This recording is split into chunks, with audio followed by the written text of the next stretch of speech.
jamais a política entraria dentro da igreja, de repente muda essa sua visão, né? E tem ele próprio projeto de chegar à presidência da República. Ensina as táticas para convencer o povo a fazer doações. Esses pastores agilizam a liberação de verbas do Ministério da Educação para seus favorecidos. Eu vou entrar nessa campanha dos R$1.000 consagrados ao Senhor. São 1.000 homens e mulheres que Deus já apontou a Deus. Eu sou homem de Deus, cai de joelho, demônio, cai de joelho. E a gente fala agora sobre um escândalo no meio religioso. A moça que terá a imagem preservada se diz uma das vítimas dos supostos assédios sexuais. Um pastor foi preso ontem. De tudo que ele disse para essa menina, usando sempre o nome de Deus para tentar convencer a garota.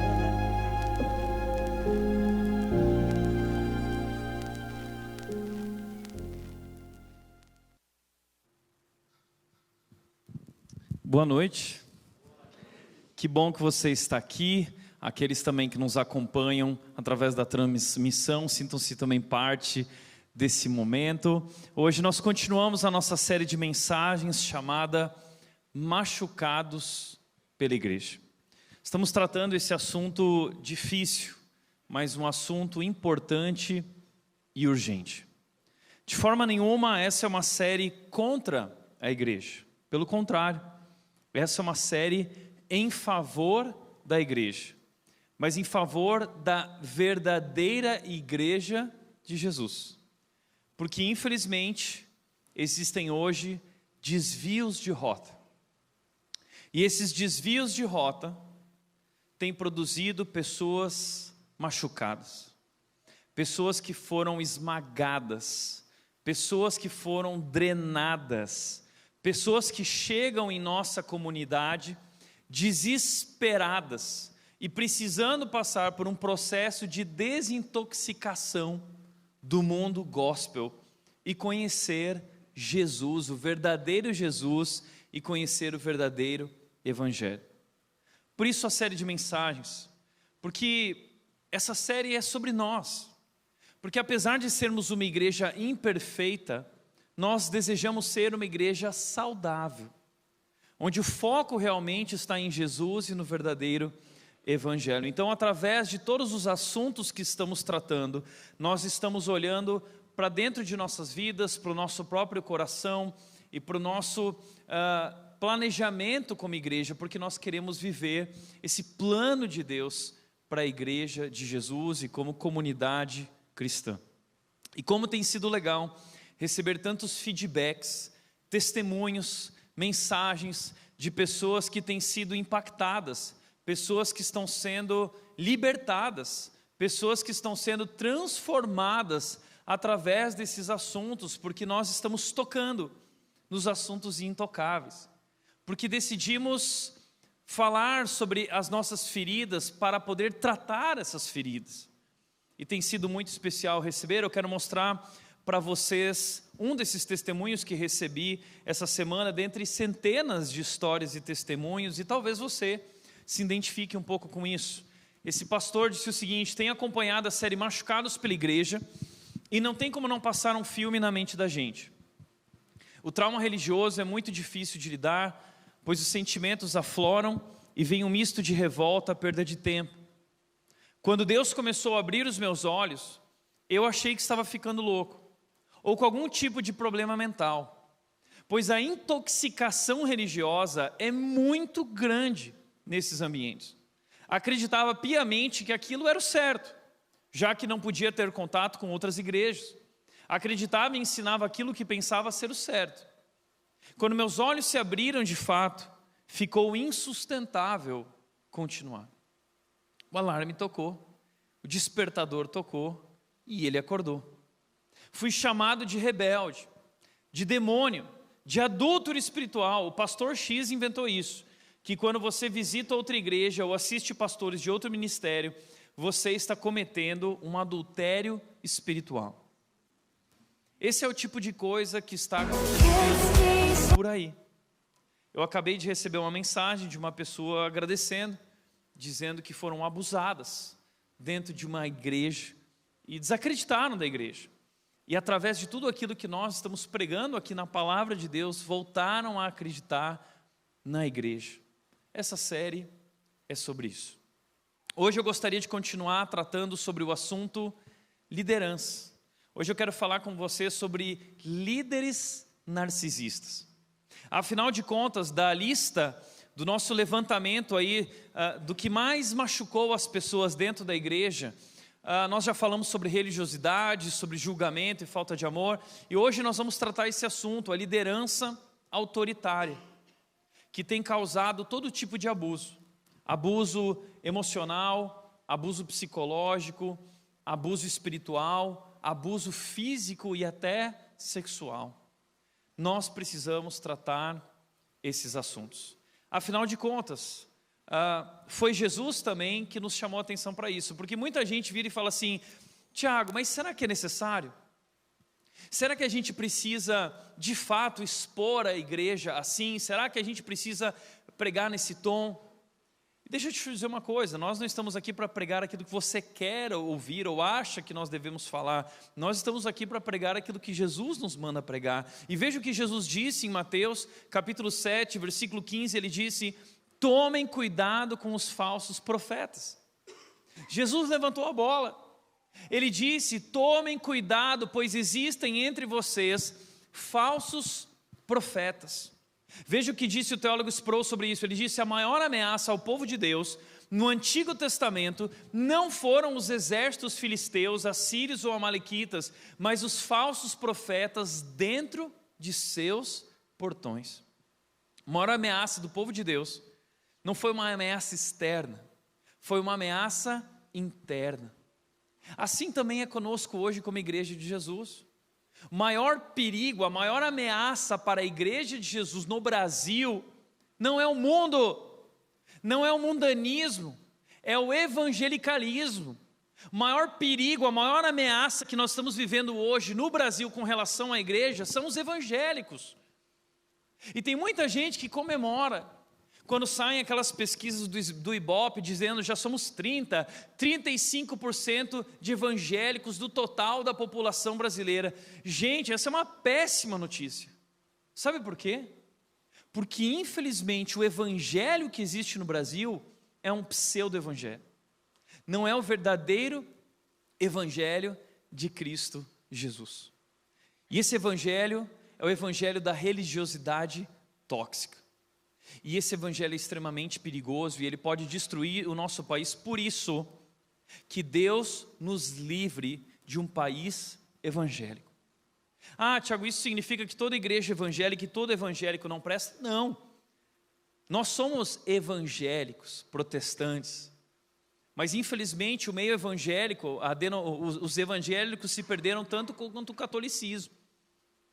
Então, existem igrejas boas. É cada vez mais raro você encontrar uma igreja boa que prega o verdadeiro evangelho e que prega a palavra de Deus. É muito difícil. Mas nós precisamos, como Jesus disse, estar atentos. Nós precisamos tomar esse cuidado. Nós precisamos perceber, nós precisamos discernir quem são os falsos profetas, porque eles se disfarçam de ovelhas, eles estão entre nós, e é de maneira sutil, muitas vezes imperceptível. E como disse Jesus, apesar de estarem disfarçados de ovelhas, na verdade, são lobos esfomeados. Eles estão à procura de presas para que eles possam sugar, para que eles possam drenar, para que eles possam enriquecer, para que eles possam se aproveitar. Não são pastores, são exploradores. Não são pastores, são impostores. São traficantes da fé. Estão, ao invés de cuidar de almas, estão destruindo almas. Por isso Jesus levanta a bola. Fiquem atentos. Então, diante disso, a pergunta, ou como disse Warren Wiersbe, ele disse: Satanás é um impostor, ele tem um falso evangelho pregado por falsos ministros, produzindo falsos cristãos. É um falso evangelho pregado por falsos ministros, produzindo falsos cristãos. Está vendo o perigo? Ele planta seus impostores em qualquer lugar onde Deus plantar crentes verdadeiros. Por isso a pergunta que nós precisamos levantar aqui é a seguinte: como distinguir um lobo de um pastor? Nós precisamos buscar esse discernimento para nos submeter a pastores e líderes e não a lobos, senão seremos devorados, e talvez você foi devorado por um lobo esfomeado. Por isso eu gostaria de hoje responder essa pergunta de como distinguir, trazendo palavras do apóstolo Pedro. Porque Pedro, ele escreveu 2 cartas, a primeira carta, a sua segunda carta, e nessas cartas ele vai falar, ele vai distinguir o que é um pastor e o que é um lobo, ou como ele chama, um falso mestre. Veja o que ele diz na sua segunda carta, no capítulo 2, no versículo 1, na parte A, ele diz: contudo, assim como surgiram falsos profetas entre o povo de Israel, também surgirão falsos mestres entre vocês.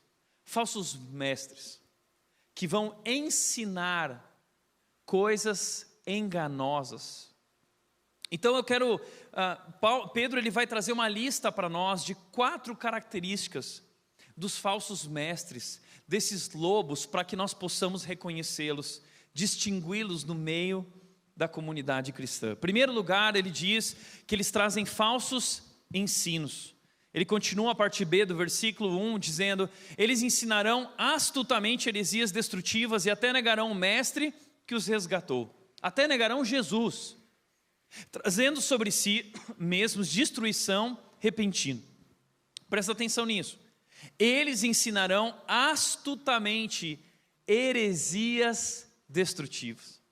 Heresias são falsos ensinamentos, falsas doutrinas, mas perceba 2 qualidades dessas falsas doutrinas: eles ensinam elas astutamente, eles são extremamente astutos, eles são extremamente carismáticos.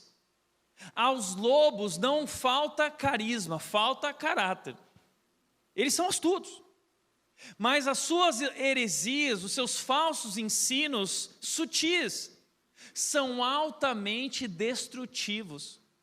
E talvez essa é a razão pela qual você foi drenado e se sente hoje desesperado. O teu problema não é com Jesus, o teu problema não é com a igreja, o teu problema é que você foi vítima de um abusador, vítima de um impostor, vítima de um explorador, com falsos ensinos. E desde o início da igreja, há 2000 anos atrás, a igreja já teve que lidar com esses lobos e com esses falsos mestres. Paulo fala isso, Pedro fala sobre isso. E muitas dessas heresias continuam entre nós até hoje. Eu quero apresentar para vocês algumas heresias que estão rondando o meio evangélico já há muitos anos e talvez influenciaram a tua mentalidade. E hoje você tem dificuldade de se relacionar com Deus de maneira saudável, porque você foi intoxicado com essa mentalidade gospel desse pseudo-evangelho. Deixa eu mostrar algumas dessas heresias. Primeira, a teologia da batalha espiritual.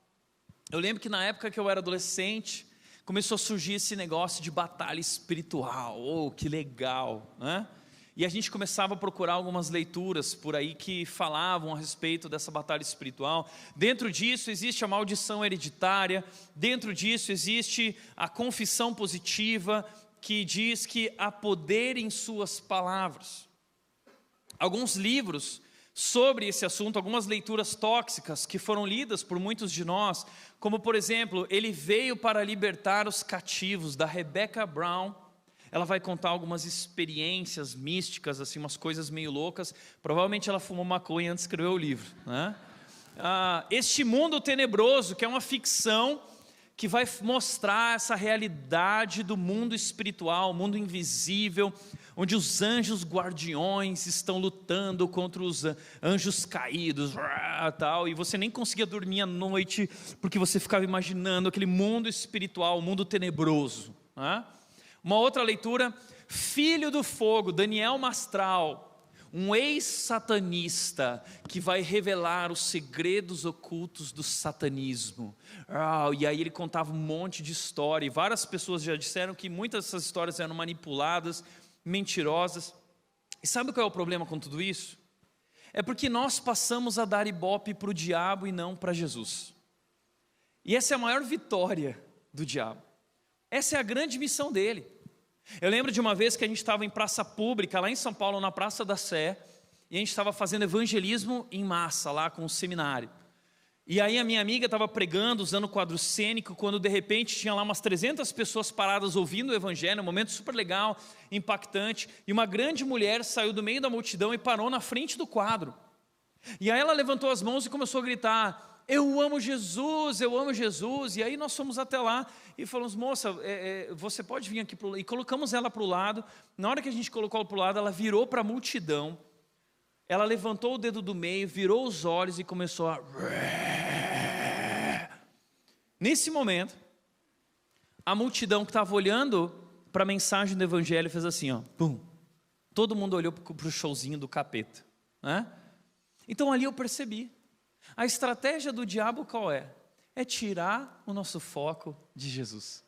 E aí a gente começa a estudar sobre o diabo, e você sabe tudo sobre o diabo, mas você não sabe nada sobre Jesus. Então isso é lixo gospel. Não dê ibope para o diabo.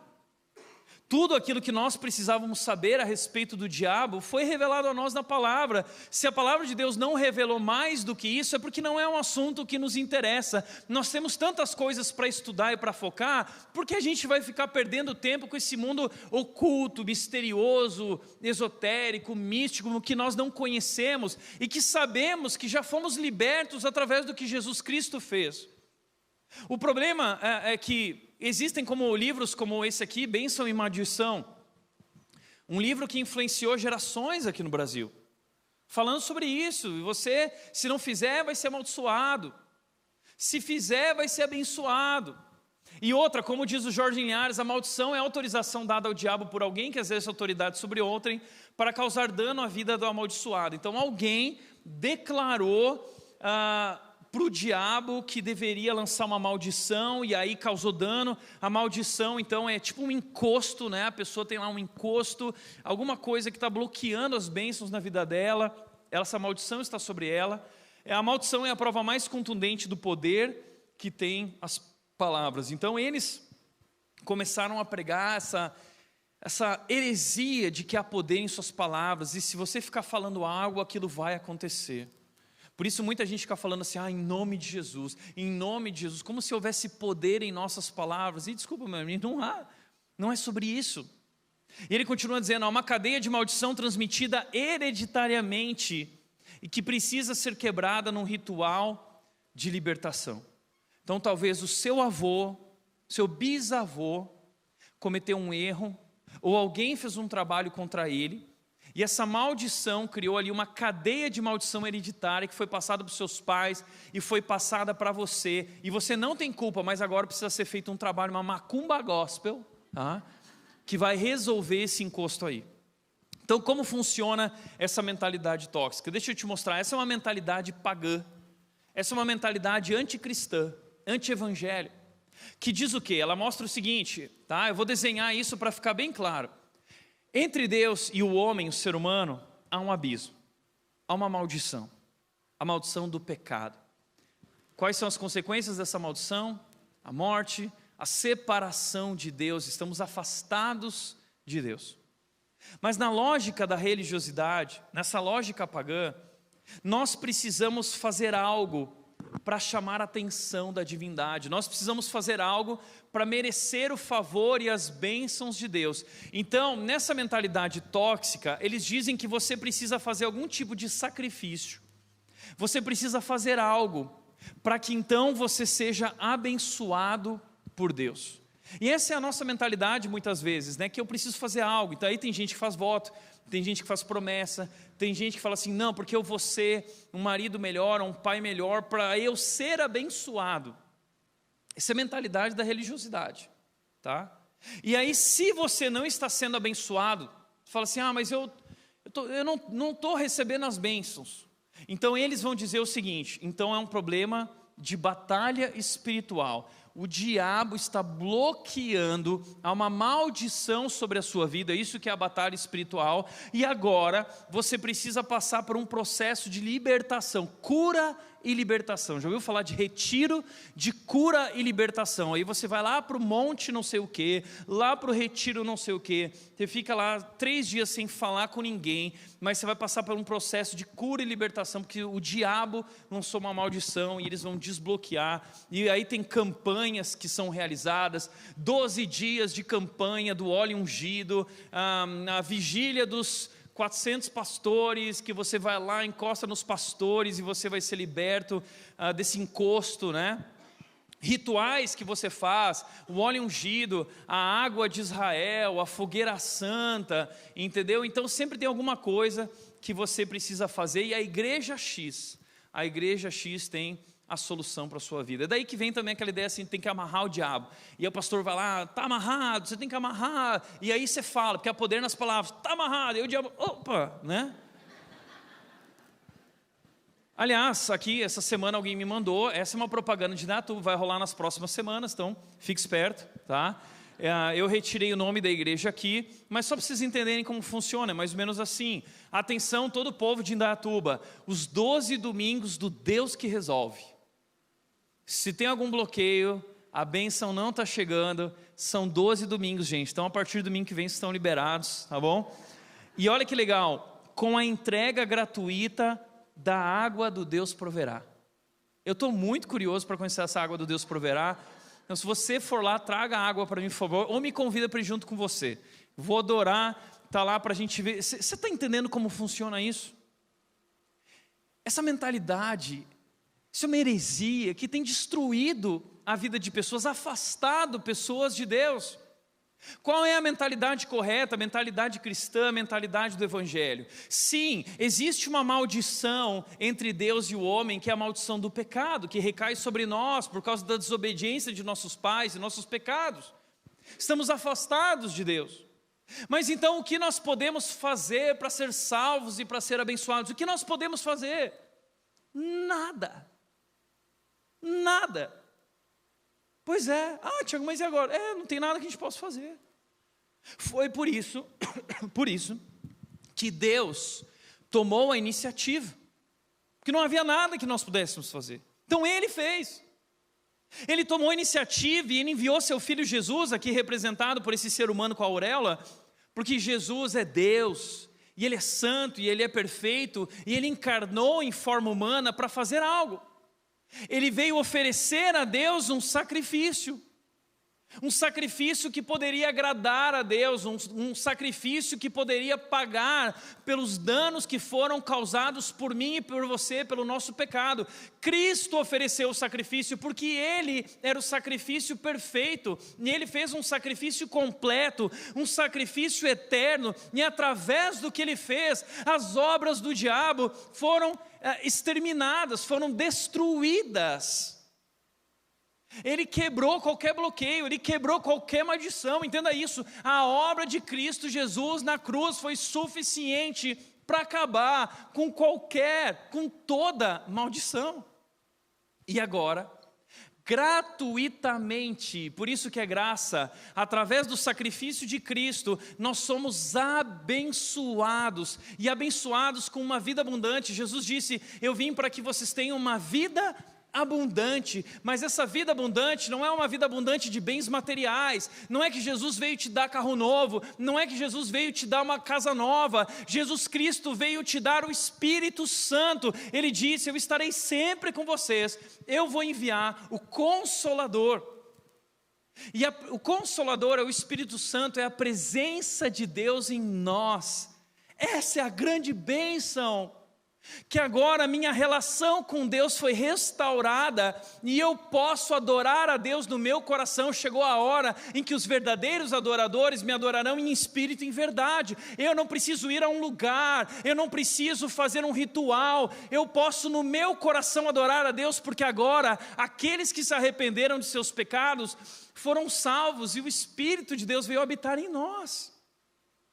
E através da presença desse Espírito que recebemos, diz Efésios 1,13, no dia que cremos no Evangelho, vocês foram selados com o Espírito Santo da promessa. No dia que creram, foram selados com o Espírito, batismo do Espírito, no dia que creram na mensagem do Evangelho. Efésios capítulo 1, versículo 13. E Efésios capítulo 1, versículo 3, vai dizer que nós fomos abençoados com toda sorte de bênçãos celestiais em Cristo Jesus. Ou seja, você não precisa buscar a bênção de Deus, você já foi completamente abençoado por Deus, com toda sorte de bênçãos celestiais através de Cristo Jesus. E agora basta desfrutar, através desse relacionamento com Deus, conhecendo a Deus e conhecendo a Jesus. E agora, nós somos chamados, nós somos impelidos pelo Espírito, não obrigados, a uma nova vida. Porque o amor de Cristo, nós nos sentimos constrangidos pelo amor de Cristo e não coagidos. E agora nós dedicamos a nossa vida a Deus em gratidão. E oferecemos a nossa obediência a Deus agora por uma mente transformada.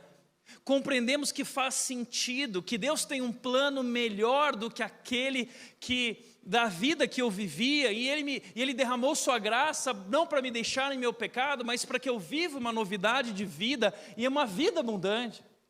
Então é diferente a mentalidade. Eu não preciso agora fazer nada para Deus me abençoar mais. Entenda uma coisa, por maior que seja o meu esforço, tudo que eu recebo continua sendo pela graça do início ao fim. Guarda isso. Por maior que seja o teu esforço, tudo que você recebe continua sendo pela graça do início ao fim. Deus te ama, não porque você o agrada, mas porque Cristo o agradou, e Cristo derramou o seu sangue precioso, e o que te liberta não é o óleo ungido, o que te liberta não é a água da promessa, o que te liberta é o sangue de Jesus, que foi derramado sobre a tua vida. E 1 João 3,8 diz: por isso o Filho de Deus veio para destruir as obras do diabo. Jesus veio por isso, Ele já destruiu. Toda maldição já foi quebrada, você é livre em Cristo Jesus. João 8,36, Jesus disse: se o Filho vos libertar, vocês serão realmente livres. Em 1 João 4,4, João disse: filhos, vocês são de Deus e venceram o mal, porque maior é aquele que está em vocês do que aquele que está no mundo. Você não precisa mais ter medo do diabo, você não precisa mais dar ibope para o diabo, porque Jesus Cristo já te libertou, e você está protegido pelo Espírito de Deus, e o diabo nada pode contra você. É isso. Além disso, teologia da prosperidade, que diz o quê? Que se você der o dízimo na instituição tal, você vai ser abençoado com riquezas materiais. E aí é esse evangelho do enriquecimento, né? Do carro novo, das 3 casas, dos 5 celulares, da empresa indo muito bem, porque você é um dizimista, né? E dizimistas são abençoados por Deus. Uma evolução da teologia da prosperidade, filha da teologia da prosperidade, uma filha contemporânea, agora mais nova, é a teologia coaching. O que é a teologia coaching? A teologia coaching é uma teologia da prosperidade, mas não é só de recursos financeiros, é uma teologia da prosperidade existencial. É uma teologia da prosperidade emocional. Ou seja, Jesus Cristo veio ao mundo para realizar os teus sonhos. Jesus Cristo veio ao mundo para te servir. Jesus Cristo veio ao mundo para que você seja o cara. Então tudo é sobre você. É o evangelho daquela música, né? Você. É tudo você. É tudo eu. Então é um pseudo-evangelho, porque é um evangelho que não está olhando para Jesus, é um evangelho que olha para si mesmo. É um evangelho humanista. É um evangelho que não busca glória para Deus, mas busca glória para si mesmo. Essa é a teologia coaching. E aí a gente vai lá gastar rios de dinheiro para descobrir esses segredos e essa teologia coaching, e eu, porque ninguém pode comigo, porque minha vitória tem sabor de mel, e aquele que não me ajudou quando eu estava ali, agora que eu estou no palco, vai ver que eu fui abençoado por Deus. Isso é eu. Não existe nada mais satânico do que isso. Entenda uma coisa, satanismo não é acreditar no diabo. Satanismo é acreditar em si mesmo. Porque essa é a religião do diabo. A religião do diabo é a religião do eu. Não foi isso que ele fez lá no Jardim do Éden? Quando ele chegou para Adão e Eva, ele disse o seguinte: obedecer a Deus? Não. Você está com vontade de comer? Faz o que te faz feliz.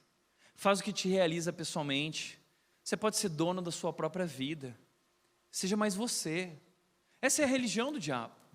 Então sempre que você vê alguém falando assim, muito você é melhor, você é maior, é para você, pense em você, ame a si mesmo, essa é a religião do diabo, isso é satanismo, é acreditar em si mesmo. Então o maior inimigo da tua vida hoje não é o diabo, o maior inimigo hoje da tua vida está no teu espelho, o maior inimigo da tua vida hoje é você mesmo. E o diabo tem adentrado com essa heresia da teologia do coaching através de leituras tóxicas, como por exemplo, Napoleão Hill, está cheio aí nas empresas, né? Negócio mastermind, não sei o quê. E olha só, mais esperto que o diabo, o mistério revelado da liberdade e do sucesso. O mistério revelado. Isso é um gnosticismo contemporâneo. O que é o gnosticismo? É uma das heresias que destruíram muitas pessoas no início da igreja primitiva. Qual é a ideia do gnosticismo? O gnosticismo é uma espécie de esoterismo que mistura ciências egípcias, que mistura elementos da cultura helenística, grega, e traz essa ideia de que existe uma verdade superior, um conhecimento oculto a respeito da divindade, a respeito de nós mesmos. E para você ter acesso a esse conhecimento, é necessário uma iluminação mística, uma chave que vai desbloquear e, bum, você vai encontrar o sucesso. Você está entendendo? Isso é gnosticismo. E aí a igreja primitiva tinha lá os super apóstolos, que você ia até eles, e eles tinham um segredo que ia te libertar e desbloquear os problemas da sua vida. Você tem ouvido muito isso, desbloquear, destravar, as chaves. Isso é gnosticismo, tá? Pablo Marçal, os códigos do mindset da prosperidade. Isso aqui é teologia da prosperidade, teologia coach, mas é a prosperidade emocional, prosperidade existencial. Destrave os bloqueios em sua mente e cresça em todos os aspectos de sua vida. Tiago Brunet, descubra o seu destino. Olha a porta, é a porta do mistério, né? As chaves que abrem as portas para o seu futuro. E você vai lá, o meu futuro, eu. Não tem nada mais diabólico do que isso. Aliás, esses líderes são muito eu. Estava vendo um vídeo essa semana de um desses coaches, e eu mostrei para o Washington, e eu queria muito mostrar para vocês, mas a equipe não permitiu, tá? Então, se você quiser, me chama no direct, tá? E aí tá lá, um ginásio gigante, a galera tá lá, e a galera começa a cantar assim, ó, vem Jesus, e aí o coach, a câmera começa a filmar o coach vindo de helicóptero, e o helicóptero tá chegando, e eles cantando, vem Jesus, e o helicóptero vindo, vem Jesus, Maraná, e o helicóptero vai descendo, e aí o coach desce do helicóptero, e eles cantando, Maranata, e Jesus tá chegando, né, de helicóptero, né, e aí o coach sai do helicóptero, ele entra no Porsche dele. Aí ele entra no Porsche dele, é um coach que se diz cristão, pastor, tal, está influenciando uma galera aí. Ele entra no Porsche, ele entra com o Porsche dentro do ginásio. Então assim, Jesus entrou em Israel num jumentinho, né? O coach, ele chega de Porsche, né? E aí ele sobe lá, Maranata, hora. Ai, que unção, né? Unção, coisa nenhuma, é o capeta, tá? É maldição, tá bom? Teologia da hipergraça, a gente não pode gastar tempo com isso. Ideologização da fé, o que é isso? Esse é um sério erro doutrinário, um desvio doutrinário que nós estamos vivendo hoje na igreja evangélica brasileira. Tem essa disputa hoje entre direita e esquerda. E os evangélicos dizem que é o bem contra o mal, né? Como se a direita fosse realmente o evangelho, né? Deixa eu te dizer uma coisa, associar o evangelho a uma ideologia política é um sério desvio doutrinário. você pode ter uma opinião política, você pode ter uma preferência ideológica, você pode se posicionar a respeito disso, mas não associe o Evangelho de Cristo a uma ideologia. Sabe por quê? Porque o Evangelho de Cristo, ele não é nem de direita e nem de esquerda. Nenhuma dessas ideologias correspondem ao que é o reino de Deus. Então não cometa esse erro. Mas o problema é seu, a Bíblia não diz isso. Então não invente, não tente enquadrar a Bíblia e o Evangelho de Jesus nas suas ideologias, que são extremamente falhas. Todas elas, tentativas humanas e insuficientes de redimir o homem e resolver os problemas do homem. Somente Cristo pode fazer isso. Então não perca o seu foco. Segundo, além de falsos ensinos, conduta imoral. Diz o texto, Pedro continua dizendo: muitos seguirão a imoralidade vergonhosa desses mestres, e por causa deles o caminho da verdade será difamado. Imoralidade vergonhosa. Eles têm carisma, mas eles não têm caráter. E a sua vida denuncia isso, as coisas acabam vindo à tona. Notícias sobre imoralidade. Algum tempo atrás nós tomamos um susto, ficamos escandalizados com esse médium chamado João de Deus, acusado de mais de 300 estupros.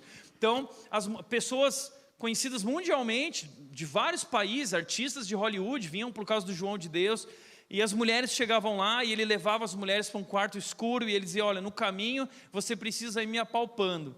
E a mulherada ia apalpando lá o médium, e assim ele abusou de centenas e centenas e centenas de mulheres, aproveitando a sua posição. Esse pastor, que também ouvimos essa notícia algum tempo atrás, que ele interpretou a Bíblia de maneira errada para adulterar com esposas de membros. E aí o pastor, ele leu lá em Oséias, vai lá e adultera com essa mulher. E ele chegou no membro da igreja e falou assim: a Bíblia está dizendo que eu preciso pegar a sua esposa aqui, vai lá e adultera com ela. E o membro da igreja virou para o pastor e disse: puxa, pastor, né, se Deus está dizendo, quem sou eu? Por favor, vá lá, querida, vá com o pastor, né? E o pastor adulterou com a mulher, e isso virou um buchicho na comunidade. E aí a Rede Globo foi lá entrevistar: que história é essa? E o repórter estava conversando com o pastor, dizendo assim: mas de onde que o senhor tirou isso? Ele falou: está aqui, vai lá e adultera. Aí o repórter falou assim: não, mas o texto não está dizendo isso. Aqui tem um acento, essa mulher adúltera, vírgula. Aí o pastor olhou e disse: olhando por esse lado, então pode ser, né? Pastor que chamou fiéis de lixo confessa que cometeu adultério. Então, quantas dessas igrejas legalistas, que não pode nada, não pode usar calça, só vestido, não pode raspar os pelos, não pode tirar o sovaco, não pode cortar o cabelo, não pode ir no cinema, não pode ver televisão, não pode jogar futebol, não, mas enquanto isso o pastor está pegando as irmãzinhas. É isso que está acontecendo. E gente, isso está cheio. Pastores que escondem seus pecados, pastores que estão adulterando, e está caindo um monte aí de histórias, né? Estão vindo à tona, mas tem muito pastor que está caindo em adultério, e a igreja: ai, tadinho do pastor, deixa ele continuar no ministério. E o pastor continua pregando e vai lá, adultera de novo, e ninguém trata o pastor, ninguém tira o pastor daquele lugar para tratar a vida dele. Isso é tão sério. Uma moça chegou para mim alguns anos atrás, e ela disse o seguinte: Tiago, eu sofri um tipo de abuso de um pastor de Campinas, pastor conselheiro famoso em Campinas. E eu ia lá e fui me aconselhando, e ele foi ganhando a minha confiança. E são pessoas vulneráveis, pessoas carentes, pessoas machucadas. E a Bíblia diz que esses homens se aproveitam dessa vulnerabilidade. E aí começou a aconselhar como um pai, né?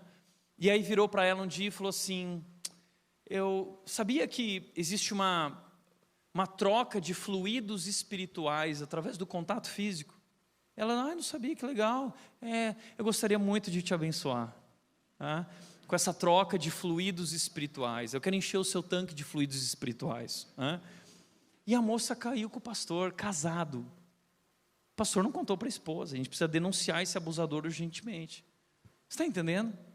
Quantos pastores, conduta imoral, por causa deles o caminho da verdade tem sido difamado. Então saiu uma reportagem, uma pesquisa do Instituto Barna nessa semana, que foi publicada pela Cristianismo Hoje, dizendo que os pastores estão entre a classe mais desacreditada, talvez mais que os políticos, ou ali que os políticos. Pastor não consegue fazer nada mais hoje, porque ninguém libera financiamento para pastor, porque ninguém acredita em pastor. A pior coisa que acontece comigo é quando às vezes eu estou na academia, em algum lugar, e alguém se aproxima e começa a conversar comigo, e aí vem aquela pergunta que eu tanto temo: o que você faz da vida? Eu falo assim: sou pastor. Aí a pessoa já olha com aquela cara assim e já muda de horário, nunca mais volta naquele horário na academia.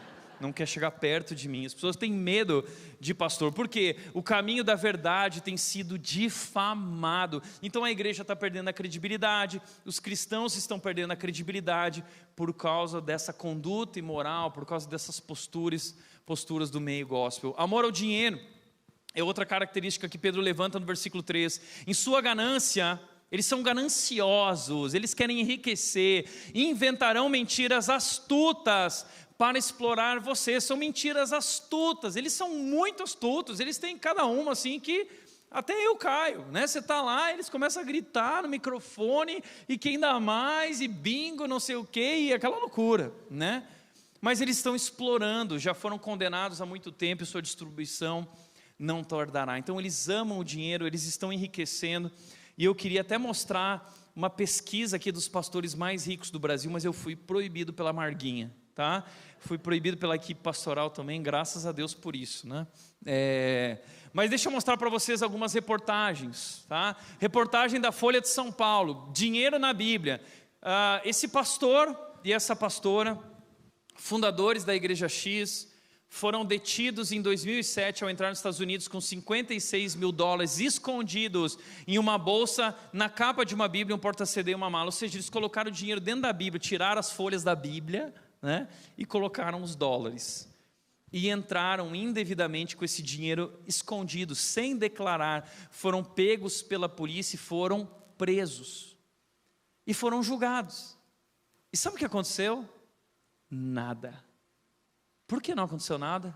Porque o STF disse que eles não eram culpados. Né?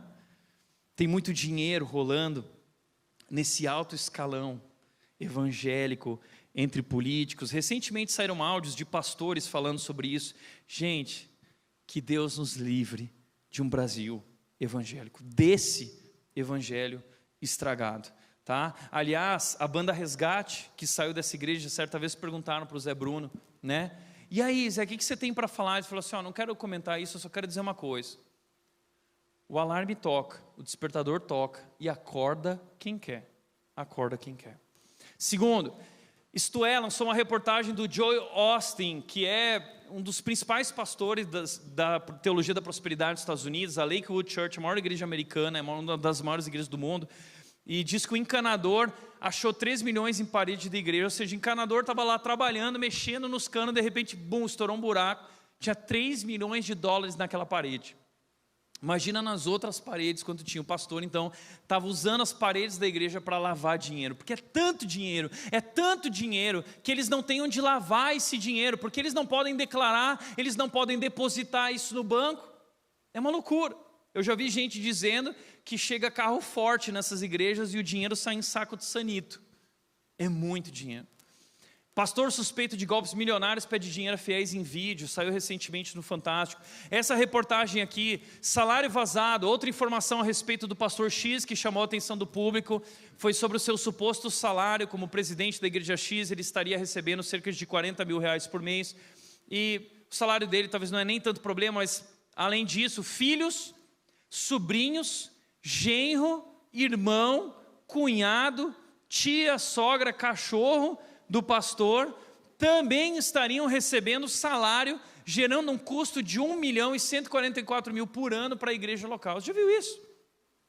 A igreja contratou a esposa, o filho, a filha, o neto, o bisneto, a avó, o tio, o cunhado, a sogra, o amigo, o parente, todo mundo, a igreja inteira está lá, a família inteira está lá mamando em cima dos dízimos dos membros da igreja. Está cheio disso.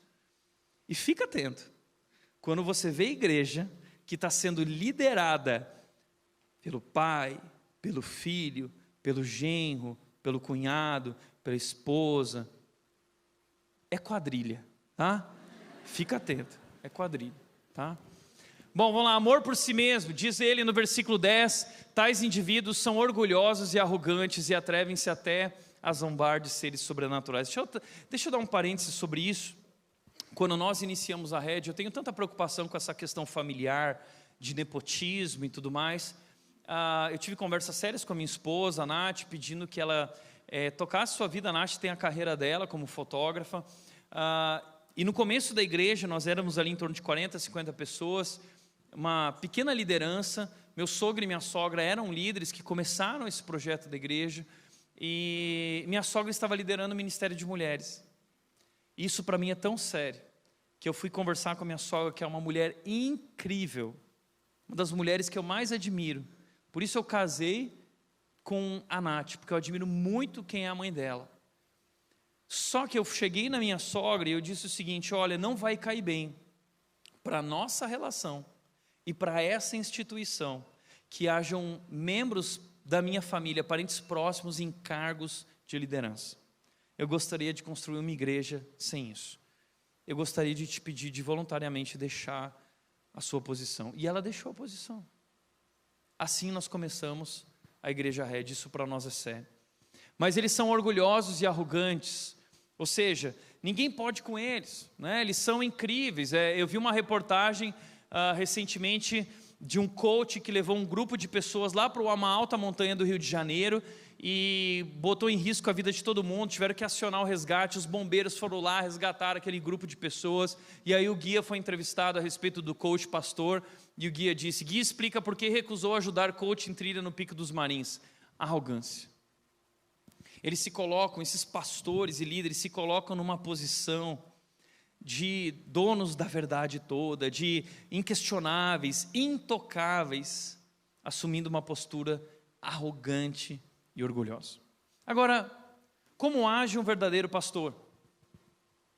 Como age um verdadeiro pastor? Como eu devo agir? Isso é sobre mim, a minha liderança, e eu tenho meditado nisso, eu tenho pensado nisso. Será que minha liderança corresponde à liderança de um verdadeiro pastor? Essa é a pergunta que nós devemos fazer uns para os outros, como líderes, como pastores e como igreja. Pedro vai levantar rapidamente quatro características de como age um verdadeiro pastor. Ele vai falar isso para nós em 1 de Pedro, capítulo 5. Ele vai trazer 4 características. A primeira característica é: pastores agem com humildade e não como celebridade. Do versículo 1, ele diz: e agora, uma palavra aos presbíteros em seu meio. Eu que também sou presbítero, testemunhei os sofrimentos de Cristo e também participarei de sua glória quando ela for revelada. Interessante que, quem é Pedro? Ele diz: eu sou um presbítero como vocês. Ele se coloca na mesma posição desses homens. Mas espera aí, Pedro é o apóstolo Pedro. Pedro é aquele que nos evangelhos era considerado o líder dos discípulos.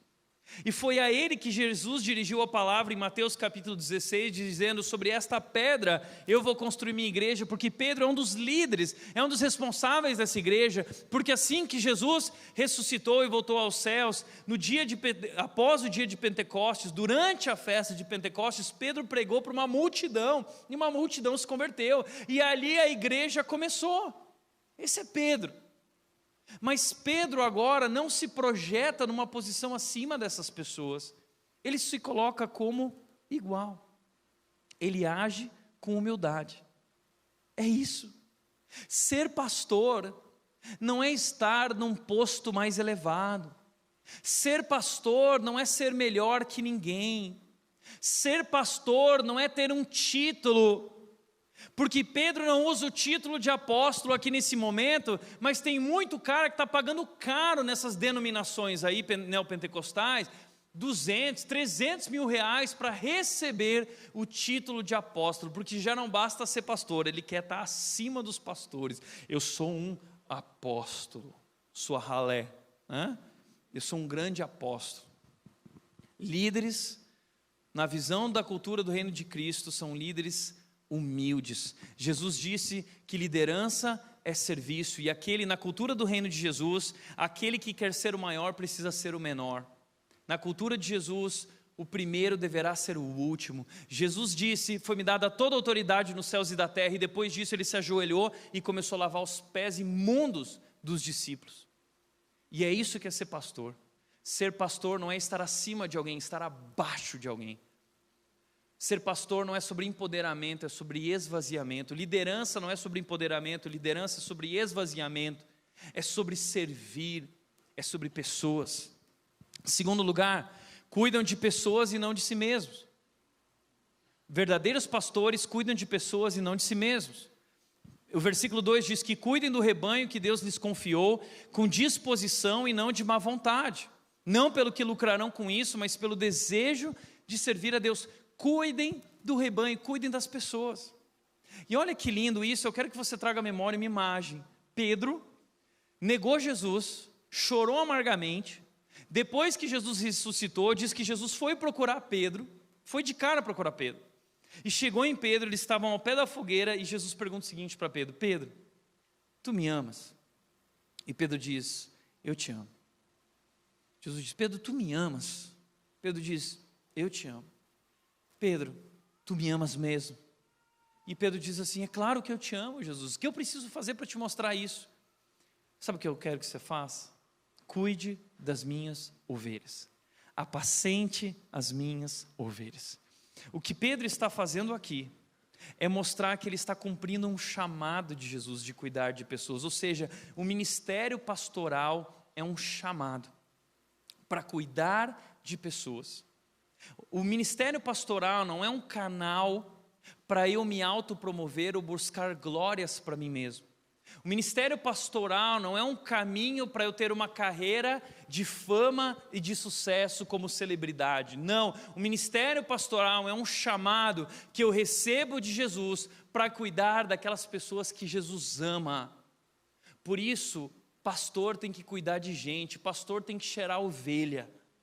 Pastores cuidam do rebanho. O problema é que tem muito pastor cuidando de si mesmo, cuidando de sua imagem, cuidando de sua carreira, e estão fazendo isso pelo que vão lucrar, pelo que vão ganhar, querendo explorar, querendo obter cada vez mais.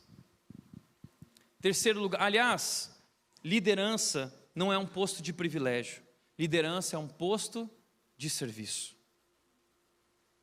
Jesus nos ensinou que liderança é serviço, é isso. Terceiro lugar, lideram pelo exemplo e não pelo controle. Versículo 3 diz: não abusem de sua autoridade com aqueles que foram colocados sobre seus cuidados, mas guiem-nos com seu bom exemplo. Líderes lideram pelo exemplo e não pelo controle. O texto diz: não abusem de sua autoridade. A versão da NVI diz: não ajam como dominadores. Tem muita gente que não sabe o que é isso, mas pessoas que vêm desse meio neopentecostal, ou pessoas que passaram por movimentos celulares, como o M12, como o MDA, como o G12 e muitos outros, viveram debaixo dessa dominação, desse controle, desse abuso de autoridade, e você precisava prestar contas de tudo que você ia fazer. Toda decisão tinha que passar pelo seu líder, você não podia nem respirar sem pedir autorização para o seu líder, e eles chamam isso de paternidade espiritual. Eu sou seu pai espiritual, é uma maneira de dizer assim: eu mando em você e ficar quieto, tá? E se você não se submete, você é considerado um rebelde. Isso é um abuso de autoridade. Deixa eu te dizer uma coisa. E outra, quando você não se submete, eles dizem que você vai perder a cobertura espiritual, né? Então assim, qualquer líder que prometer para você proteção ou bênçãos através da sua liderança e autoridade é um abusador. Corra, fuja, porque um verdadeiro líder não age como dominador, um verdadeiro líder age como exemplo para o rebanho. Nós devemos liderar através do nosso exemplo, nós devemos liderar através do nosso caráter, nós devemos liderar através da nossa vida e não através da nossa posição, não através do nosso título, porque muitas pessoas já chegaram aqui para mim na rede e dizer: Tiago, mas eu não concordo que tem gente aqui que não te chama de pastor, te chama de Tiago. E eu disse para essa pessoa uma vez o seguinte: olha, eu não quero ser seguido pelo título que eu carrego, eu quero ser seguido pelo caráter que eu tenho. E se eu não tenho caráter, e se eu não mereço ser seguido, eu não quero ser seguido. Então a minha autoridade, a autoridade de qualquer pastor, não está no título que nós recebemos, não está no cargo que nós temos, não está na posição que nós temos. A nossa autoridade está em Cristo Jesus, está no chamado e está na nossa vida, sendo vivida com caráter de acordo com aquilo que ensina a palavra de Deus. E se o pastor não vive de acordo com a palavra de Deus, ele perdeu a autoridade. Ele não é maior que a palavra. A palavra dele não se equivale à palavra de Deus. Ele se submete à palavra. Se ele não se submete, você não deve segui-lo. Corra de líderes que não têm caráter. Corra. O problema é que esses líderes que não têm caráter, eles precisam usar o medo. Como disse Maquiavel, é melhor ser temido do que ser amado. Então eles não podem ser amados, porque eles não têm caráter. Então eles querem ser temidos. Então eles vão usar de tudo, dizendo que eles são ungidos do Senhor. E se você não obedecer, você vai perder a cobertura espiritual. Como identificar um líder narcisista? Como a gente identifica? Um líder narcisista, um explorador, um impostor, um dominador, um controlador. Primeiro, liderança centralizada. Líderes narcisistas são centralizadores, eles querem centralizar tudo, eles querem estar por dentro de tudo, todo mundo tem que prestar contas para eles, e eles ficam profundamente incomodados quando alguém vai se aconselhar com outra pessoa e compartilhar um segredo com outra pessoa, porque eles precisam saber de todos os bochichos, de todas as fofocas, de todas as histórias, e eles querem ter o controle da igreja, porque tem medo de que alguém vai falar mal do ministério deles. Líderes centralizadores, e eles mandam. A palavra deles é a voz de Deus. Se falou, tem que fazer. Isso é um líder centralizador. E eles ainda usam essa desculpa, muitos líderes usam essa desculpa da paternidade espiritual, através desses movimentos celulares do Brasil, que têm sido altamente destrutivos para a igreja brasileira. Sabe que uma das maneiras da gente se proteger como igreja desse tipo de coisa, foi desde o começo, eu me coloquei voluntariamente, tomei uma decisão de não ser a única voz na liderança da igreja. E nós criamos um grupo de presbitério, de pastores, uma equipe de pastores, criamos uma equipe de diretores e criamos uma equipe de conselheiros, anciãos, que nos ajudam a tomar decisões. Então, quando eu contratei essa equipe de pastores, eu contratei os melhores, porque eu sabia que eu não seria capaz de sozinho construir uma igreja. Minha igreja não é feita de um único pastor, ela tem muitos pastores com dons diferentes, funções diferentes, e eu procurei os melhores.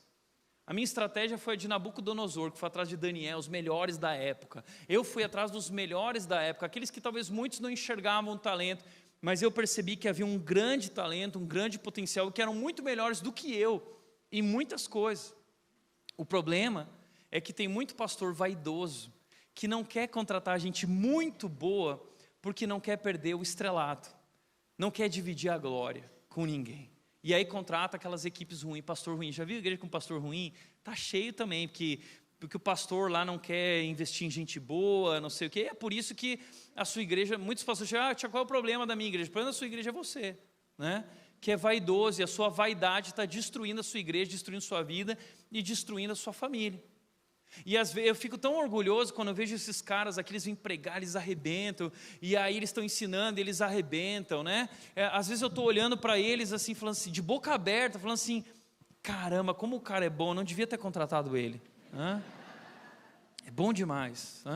Mas é uma equipe que dividiu as coisas, e muitas vezes, quando eu levo um assunto, quando eu levo uma ideia, quando eu tenho uma ideia, eu levo para a diretoria, ou eu levo para o presbitério, eu levo para os anciãos, eu perco. Eles não aceitam. Não, Tiago, acho que não. A minha vontade é acabar com eles, é dar um soco na cara. Eu vou para a equipe do presbitério, os pastores compartilhar, não, Tiago, a gente não concorda com essa ideia. A minha vontade é demitir todo mundo. Mas é por isso mesmo que eu me protegi de mim mesmo, e eu criei uma equipe, essa igreja então não depende de mim.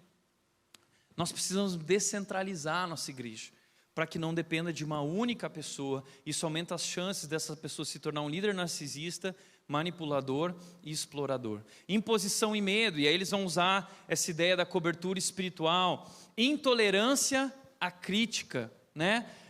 São líderes que não podem ser questionados, você não pode levantar nenhum questionamento sobre a liderança deles. Guarda isso. Toda liderança que não pode ser questionada é uma liderança narcisista. Líderes devem ser confrontados, líderes devem ser questionados, líderes devem prestar contas. Essa semana eu tive um papo com a banda, onde eu dei abertura para eles dizendo o seguinte: assim como eu estou aqui hoje, cuidando de vocês, vocês têm liberdade para cuidar de mim. Assim como eu tenho liberdade para cuidar de vocês, advertindo muitas vezes em amor, vocês também têm liberdade para me advertir se ver algo na minha vida que não condiz com aquilo que a Bíblia ensina.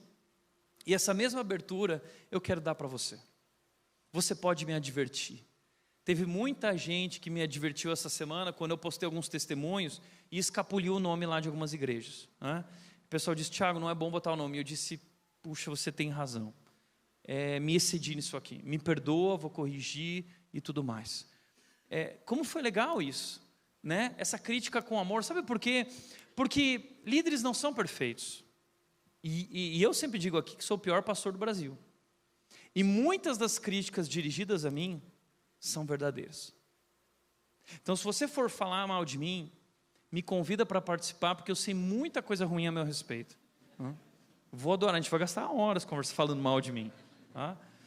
Muitas das críticas dirigidas a mim são verdadeiras. Inclusive, essa semana eu recebi uma crítica de uma pessoa que falou o seguinte: olha, tem uma pessoa que saiu da Red algum tempo atrás e falou que não gostou da Red por duas razões. Primeiro, que a Red é uma igreja muito fria. Estava falando de vocês, tá? Vocês são frios. Acho que porque vocês não gritam aleluia e tal. E assim, parênteses aqui, tenha liberdade, tá? Para soltar um aleluia, não precisa ser um aleluia pentecostal, tá? Pode ser um aleluia batista, um aleluia. Amém.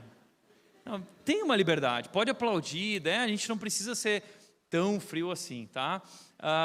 Mas uma segunda crítica dessa pessoa foi o seguinte: eu não gostei da Red, porque o Tiago não devolveu o meu Tupperware.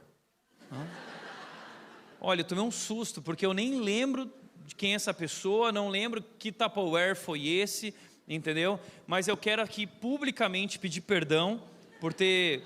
Tem uns pastores que roubam dízimo, tem pastores que roubam Tupperware, né? Então eu quero assumir o meu erro publicamente, quero dizer que se de alguém eu roubei, eu vou restituir 4 vezes, eu vou te devolver 4 Tupperware, tá? Me procure que eu quero te devolver com maior alegria e prazer, eu vou te devolver o Tupperware. Agora, gente, sabedoria de dona de casa, né? Guarda o pote do sorvete, nunca empreste o Tupperware, né? Tupperware não se empresta. Mas você está entendendo que tem muitas críticas também que são imaturas. Tem muito mimimi, porque líderes manipuladores geram ovelhas imaturas e infantis. E pessoas que viveram debaixo do domínio desses aproveitadores, exploradores, muitas vezes vêm para cá com essa imaturidade, cheios de expectativas, de que aqui é um pastor que vai ficar cuidando dos crentezinhos. Não é isso. Críticas verdadeiras, baseadas na palavra de Deus, com maturidade, com amor. É isso que nós estamos fazendo aqui, e essas críticas e questionamentos são muito bem-vindos. Supervalorização da imagem do pastor, bajuladores e dizimistas ganham posições. Isso é uma liderança narcisista. Se o cara tem o dízimo mais alto, ele tem uma posição melhor, ele se aproxima mais do pastor, menos do pastor. Isso é um líder narcisista, tá? Então, todo pastor tem aquele grupo de comensais da morte lá do Harry Potter, né, que ficam querendo sugar o pastor, né? Se aproveitar da posição e dos privilégios do pastor, né? São parasitas, né? Bajuladores, e não há nenhum problema em elogiar o pastor, isso é muito bonito. A gente tem que ter uma cultura de encorajamento, seja o pastor, o líder, quem for, a gente tem que elogiar, a gente tem que agradecer, a gente tem que... Isso é muito bonito, mas não bajular. Bajulação é diferente, eu não vou bajular você, e não espero que você me bajule, tá? Aliás, se você, já aconteceu de gente vir para a Red e dar um dízimo muito alto, que queria chamar a atenção, mas aí não chamou a atenção, ninguém fez nada, não teve privilégio, não ganhou posição melhor, Aí saiu meio chateado, foi dar dízimo em outra igreja, porque lá aí os pastores ficam felizes da vida quando chega grandes dizimistas assim, né? Posso te falar uma coisa? Que na rede a gente não está nem aí para o seu dízimo. Nós não dependemos do seu dízimo. Nós dependemos de Cristo Jesus. A igreja é dele.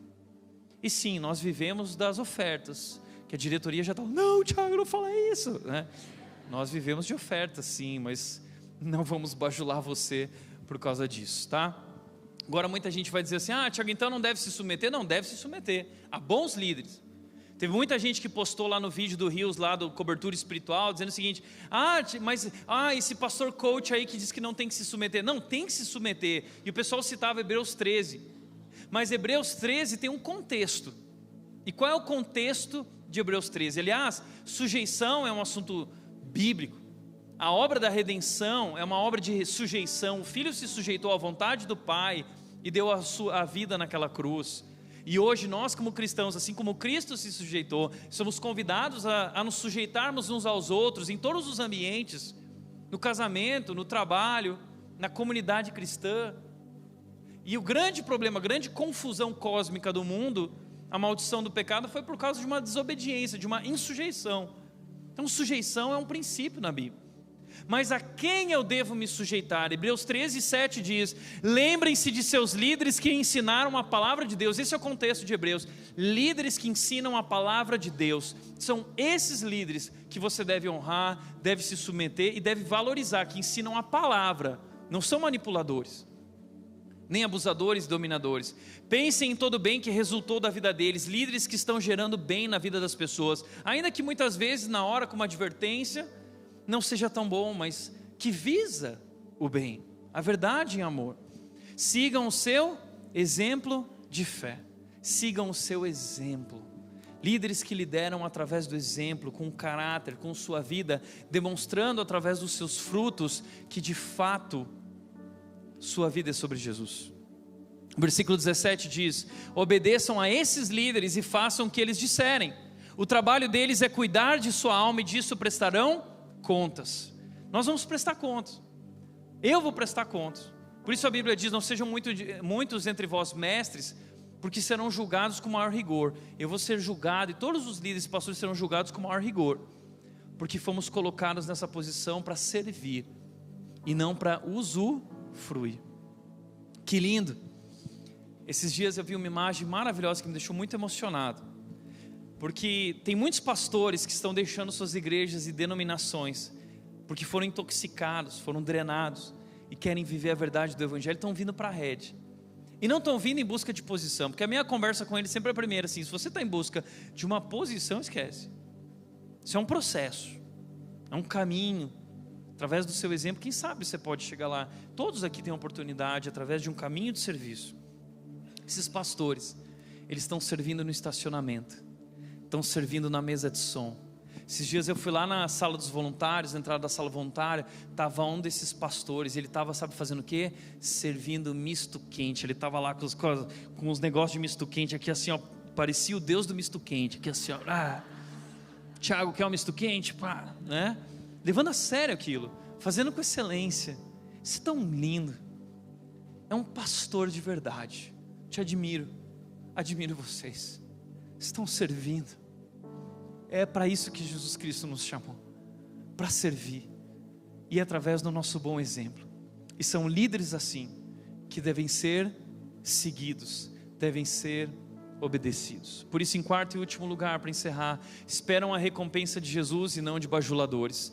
E quando vier, diz versículo 4, e quando vier o grande pastor, Jesus, vocês receberão a coroa de glória sem fim.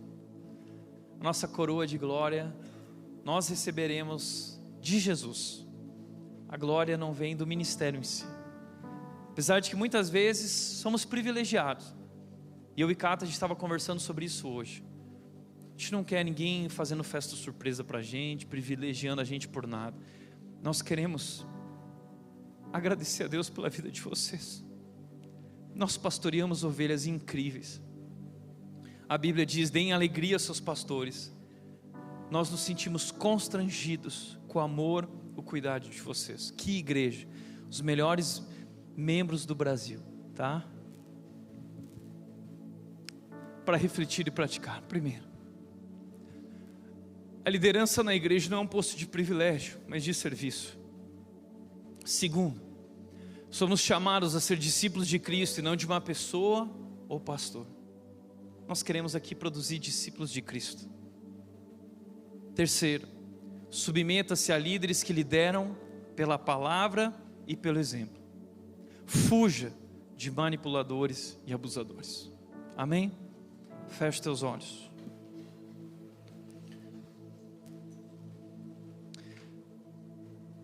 Pai querido, nós queremos te agradecer, Deus, por nossa igreja. Queremos te agradecer pela tua graça que foi derramada sobre nós, nos fazendo enxergar e conhecer a verdade que liberta. Não temos mérito por isso, é tua graça. E o Senhor tem feito uma grande obra nessa igreja, apesar de quem eu sou, apesar de quem nós somos. Não merecemos, Deus. Que grande privilégio o Senhor tem nos dado, mas que grande responsabilidade também. Nós queremos ser pastores e líderes segundo o teu coração.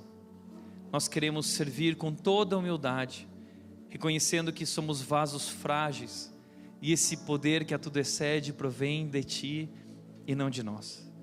Nós queremos te servir, nós queremos lavar os pés uns dos outros, nós queremos cuidar das tuas ovelhas, cuidar da alma delas, e que assim cada um possa florescer, cada um possa se conhecer e conhecer a ti, e que nós possamos ser um em ti. Oramos e nos rendemos a ti, Deus, em nome de Jesus. A nossa esperança, o nosso olhar está para ti, tudo sobre Jesus. Em nome de Jesus, amém.